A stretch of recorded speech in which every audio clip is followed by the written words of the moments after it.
আসসালামু আলাইকুম। ট্রায়াড সিরিজের আজকের পর্বে আমরা জানব বেক্স ট্রায়াড সম্পর্কে, যেটা আমরা পাই কার্ডিয়াক টেম্পোনেটে।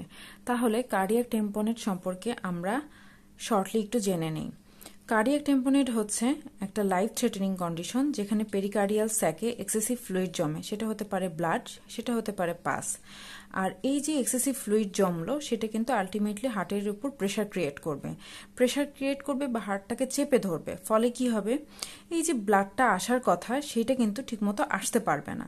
ফলে ভেন্ট্রিকুলার যে ফিলিং সেটাও ঠিকমতো হবে না, কারণ হার্টের ভেতরে স্পেসটা কমে গেছে। ফলে কার্ডিয়াক আউটপুটও কিন্তু ঠিকমতো হবে না।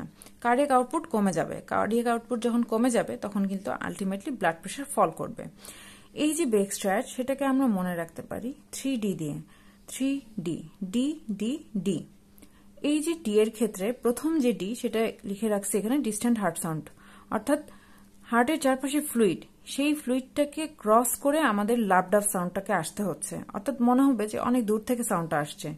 এটাকে মাফলড হার্ট সাউন্ডও বলা হয় বা ডিস্ট্যান্ট হার্ট সাউন্ড। আবার বললাম যে কার্ডিয়াক আউটপুটটা কমে যায়, তাহলে এই যে আমাদের স্ট্রোক ভলিউম কমে যাচ্ছে, কার্ডিয়াক আউটপুট কমে যাচ্ছে, তাহলে কি হবে? তখন ব্লাড প্রেশার ফল করবে বা ডিক্রিজ ব্লাড প্রেশার বা হাইপোটেনশন। আবার ব্লাড যেহেতু হার্টের ভেতরে আসতেই পারছে না, অর্থাৎ উপরের দিকে জমতে থাকছে, তখন জেভিপিটা রেইজড হবে। আর জেভিপি রেইজড হওয়ার ফলে কি হবে, নেক ভেইন যেগুলো থাকবে সেগুলো কিন্তু ডিস্টেন্ডেড হয়ে যাবে। তাহলে যদি আবারও আমরা একটু দেখি, বেক্স ট্রায়াডে আমরা পাবো মাফলড হার্ট সাউন্ড, রিডিউসড বিপি বা হাইপোটেনশন, আর ডিস্টেন্ডেড নেক ভেইনস বা রেইজড জেভিপি, যেটা আমরা কোথায় পাই? কার্ডিয়াক টেম্পোনেটে। ধন্যবাদ।